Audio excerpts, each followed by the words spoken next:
pengen skripsi gue itu jadi bahan bacaan buat pemerintah. Untuk bukan legalisasi tujuan gue, tapi re-regulasi lah.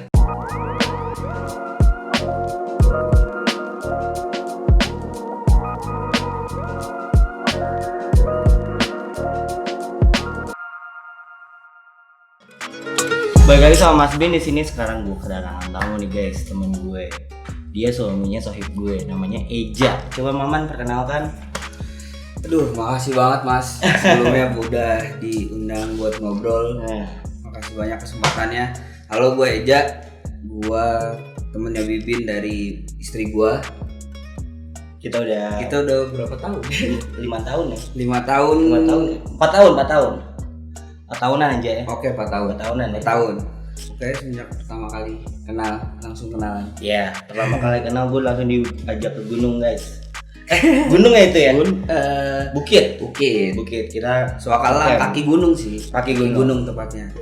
Ya, sekarang gue mau ngajak Eja nih guys di podcast Mas Bin, namanya skripsinya. Skripnya itu tentang ganja. Lu pada suka kan? Tentang ganja. Kenapa men? Lu milih? Alasan apa yang bisa coba lu jelasin ke gue sama audiens? Kenapa ya? Yang pasti tuh gini Mas, gue kan ngebahas ganjanya, gue cerita sedikit.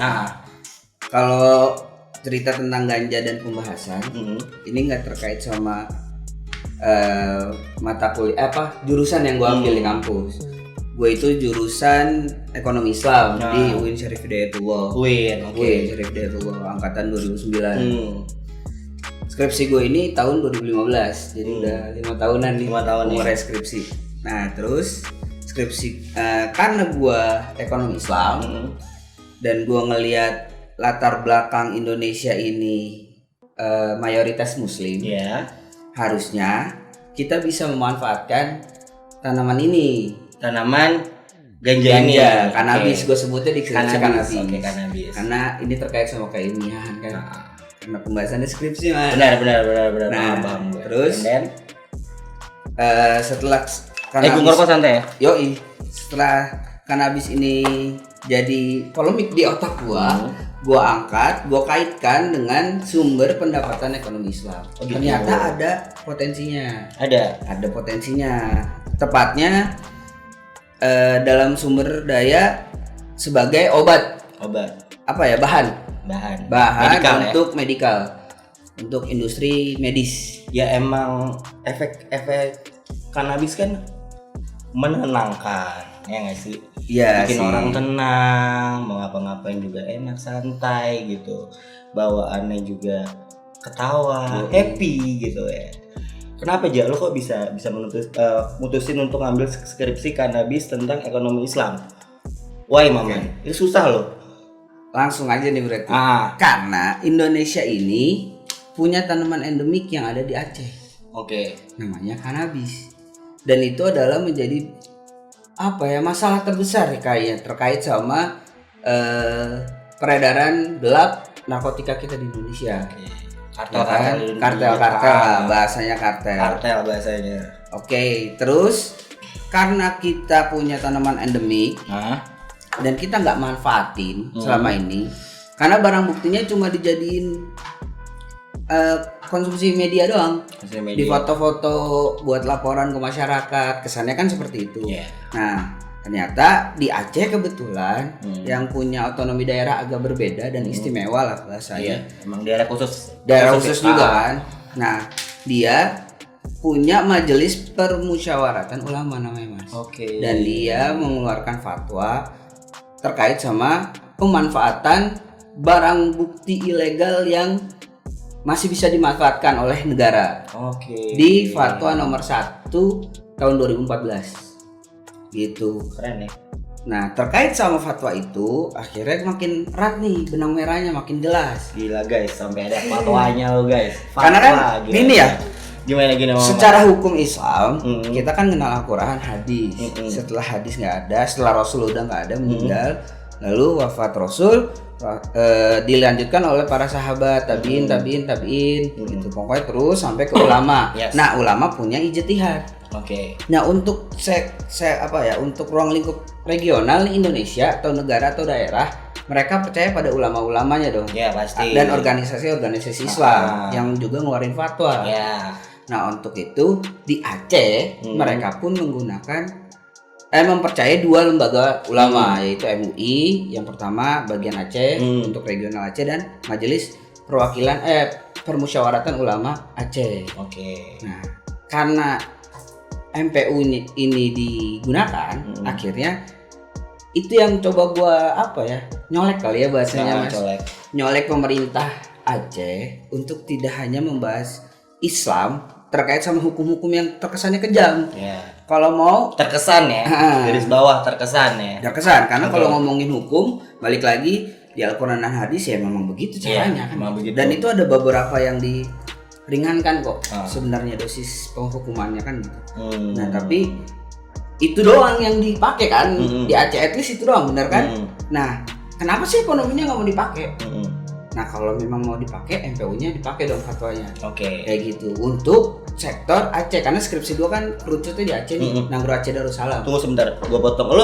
Lo riset ini lo datang ke Aceh, Bre? Enggak lah. Oh enggak. Oke. Aduh, kan bisa lihat di internet. Oke, bisa dilihat di internet. Jadi dan kebetulan datanya itu di valid gitu. Gua di website resminya MPU Aceh bisa dilihat. Terus di beberapa buku-buku negara juga gue santupin. Jadinya ya real aja kita buka-bukaan. Tahu juga negara punya datanya kan. Setuju gitu, sih. Mas.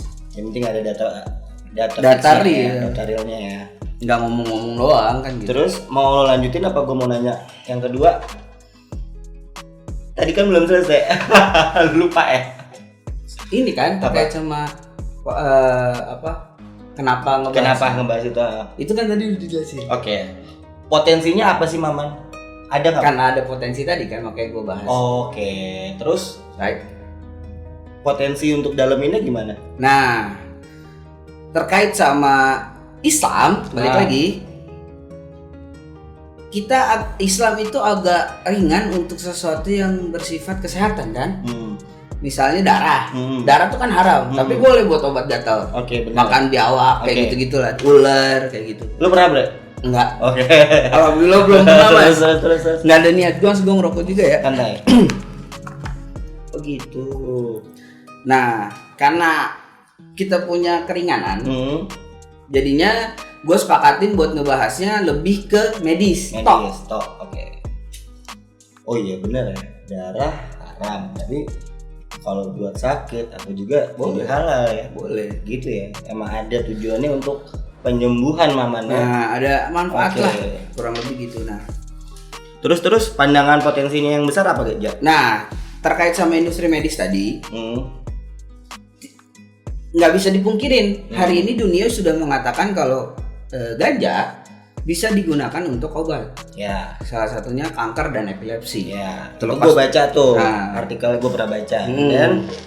Dan terus kita sepakati kalau itu penelitian valid loh di luar.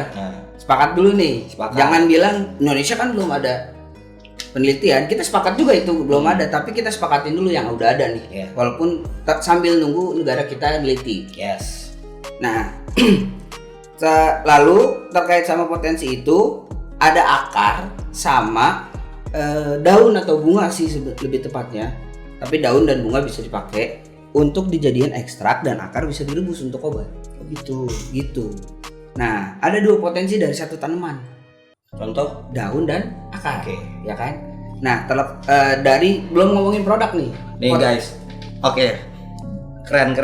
Karena terus kita sepakatin dulu nih, ganja itu terbagi sama 4 bagian. Akar, batang, daun, dan bunga. Sama biji, 5 sama biji.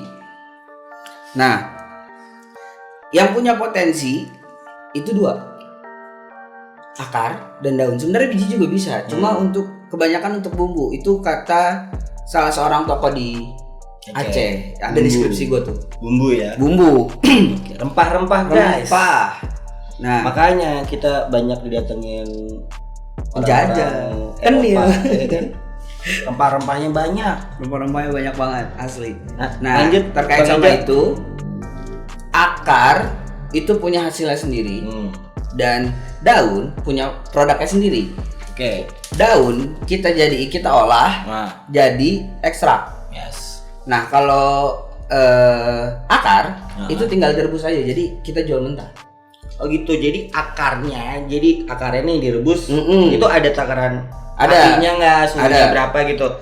Kalau misalnya kalau akar nggak ada. Oh, akar nggak ada, yang penting mateng aja ya? Iya, yang penting mendidih dan agak didiemin sebentar dari mendidih itu. Oke. Terus matiin, diemin aja udah. Itu buat obat apa aja? Itu diabetes. Tuh guys, itu diabetes. Akar ganja bisa nyembuhin diabetes. And then lalu bunganya sekarang. Kalau bunganya itu dan daun, daun benar. Itu bisa dijadiin buat ekstrak. Itu untuk epilepsi, kanker, kayak gitu-gitu mas. Dan ini udah dipakai. Ya negara yang sudah melegalkan ini banyak banget. Contohnya Amerika, negara bagiannya kan. Ya. Lalu Inggris. Oke. Filipina nih yang dekat. Israel. Dan banyak lagi yang Thailand. Udah belum sih Thailand? Thailand udah ya, baru kemarin. Iya makanya. Nah kan gua lupa nih. Gua lupa kemarin masukin yang Thailand. Karena waktu itu pembahasannya belum sampai situ. Oke. Thailand belum legal waktu itu, lagi berjuang. Lu udah masuk. Malaysia juga belum legal, sekarang udah. Malaysia juga udah untuk obat. Untuk obat. Jadi mereka tuh untuk obat ya. Agak terbuka gitu. Iya sih, gue juga bingung sih. Itu kan tanaman ya mamanya. Tanaman yang dikonsumsi sama aja kayak kita konsumsi bayam, kangkung, ikan, sepakat. Nah, wortel, kol. Buat tambahin kutipan kata-kata dari mantan rektor gua, Profesor Dr. Komarudin Hidayat. Apa aja katanya Bapak Komarudin Hidayat ya? Pak Komarudin Hidayat, beliau ini berpesan kita sebagai manusia nggak boleh membunuh. Menarik nih guys. Makhluk Allah, makhluk ciptaan Allah untuk kesenangan belaka ataupun yang tidak ada manfaatnya gitu.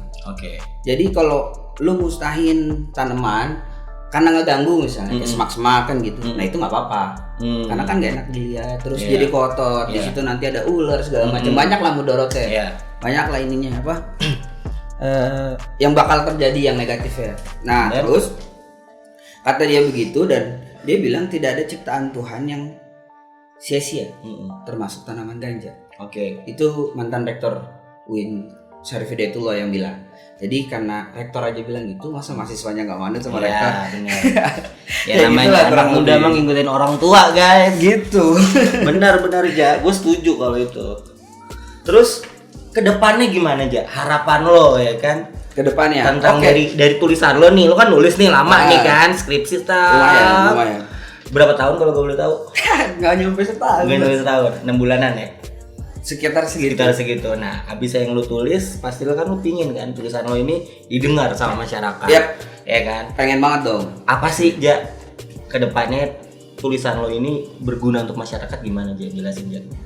Sebelum masuk ke situ mas, gue mau nyebutin angka terkait sama potensi tadi. Oh gitu, ada angkanya? Ada. Jelas. Gila lo, bisa sampai angkanya. Angkanya itu 2 miliar. 2 triliun 56 miliar sekian rupiah. 2 triliun. Yoi. Itu untuk medik ganja. Gede banget kan tuh. Cannabis gede sih. Gede mas. Itu kalau emang buat rakyat mah bisa buat beli semuanya, itu sembako bla bla bla. Makmur. Karena memang salah satu tujuan gue nulis skripsi ini biar kita mencapai tatanan masyarakat adil, makmur, sentosa dan berkah. Amin. Titik. Amin. Titik guys. Bayangin keren nih orang. Terus. Makanya gue nariknya tuh ganja ke syariah kan. Ya. Ganja syariah lah bahasa kasarnya gitu. Nah karena potensi yang besar banget itu kan, makanya gue teliti itu mas. Menurut lu gimana tuh dengan potensi itu? Kita harusnya ngelakuin apa? Ya kalau ngelihat dari nominal sih, ya legalin tuh untuk kesehatan. Untuk kesehatan, tapi ada garis bawahnya, kesehatan dulu. Ya kan? Bergunanya apanya gimana, masalahnya kan itu tanaman dari tanah ya kan. Betul. Sama kayak kita. Iya. Ya pokoknya gitu deh guys. Gue nggak bisa ngomong panjang lebar karena gue nggak tahu ilmunya dalamnya gimana. Pada gue salah ngomong guys ya. Kalau gue kedepannya pengen skripsi gue itu jadi bahan bacaan buat pemerintah. Untuk bukan legalisasi tujuan gue, tapi regulasi lah. Regulasi. Artinya meregulasi ulang regulasi yang udah ada. Oke. Ya kan? Nah, sekarang kan undang-undangnya nomor 35 tahun 2009. Sekarang udah tahun 2020. 11 tahun tuh ya. KPK aja yang 10 tahun dibahas. Oke. Masa undang-undang nomor 35 nggak dibahas? Sedangkan real aja kita bahasnya. Review undang-undang dianggap sukses atau tidak ketika misalnya tujuan dari undang-undang itu kan pencegahan nih. Nah, pencegahannya ternyata pengguna makin lama makin naik. Datanya gitu. Nah, kenapa nggak direview ulang aja, Bos? Kan gitu. Nah, saya itu yang pertama. Itu bener banget. Itu yang pertama, tapi makanya gue pakai bahasa regulasi, konsepnya sama kayak lu, pengennya cuma medis. Tapi kalau bahasa legalisasi itu agak sensitif gitu kedengarannya. Jadi kita lebih sepakat pakai regulasi. Tapi kalau menurut gue ya di masa sekarang bahasa legalisasi ya is okay sih. Is okay. Masalahnya kan ya udah terbuka. Iya sih, untuk sex ya. education aja sudah terbuka. Apalagi soal yang kayak gini demi kesehatan masyarakat banyak loh ini. Iya lah, is okay nggak apa-apa. Kalau menurut gue balik lagi pribadi nih. Gue pribadi ya. Nah, terus itu yang pertama. Yang kedua itu yang tadi ini bahan colekan buat pemerintah Aceh. Itu yang pertama. Yang kedua jadi mereka bisa menerapkan ini di daerah. Jadi memang sasaran gue bukan pemerintah pusat. Gue sadar diri banget lah. Yang punya kesempatan besar menggunakan ini dan memanfaatkan ini adalah Aceh. Kan gitu. Karena barang buktinya juga dari mereka. Benar. Jadi mereka yang nikmatin lah, deal kan. Iya, adil. Fair ya. Tanah mereka. Kan gitu. Sedangkan dengan lahan 500.000 hektar. Wow. Banyak banget. Iya kalau nggak salah. Kurang lebih segitulah angkanya. Nah, terus yang ketiga, potensi besar ini digunakan negara khususnya BNN untuk bisa mengedukasi masyarakat. Ya. Gitu. Ini sama kaitannya sama pelegalan ganja di Colorado. Ya, Amerika. Mereka dari pendapatan setahun itu 10 miliar dan mereka bersepakat ketika nanti di awal pertama kali legal itu dari sampai mencapai pendapatan 40 miliar itu dananya untuk education gitu.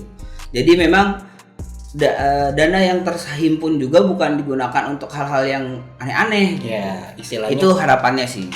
Untuk anak-anak yang masih remaja itu gitu. Pengenalan dini ya. Itu salah satunya. Selebihnya buat pendidikan, misalnya pembangunan, oke nggak apa-apa. Asal nggak salah gunakan. Gitulah kurang lebih. Karena kan yang dibahas juga sama pemerintah kan penyalahgunaan.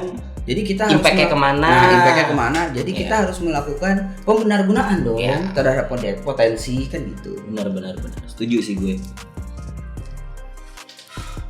Ya udah guys, kita tutup pembahasannya. Thank you banget Mama Neja udah mampir. Makasih sama Mas Bin. Gue Mas Bin. Gue Eja. Deg-degan sih lu. Ulang. Gue Mas Bin. Gue Eja. Kita cabut. Dah.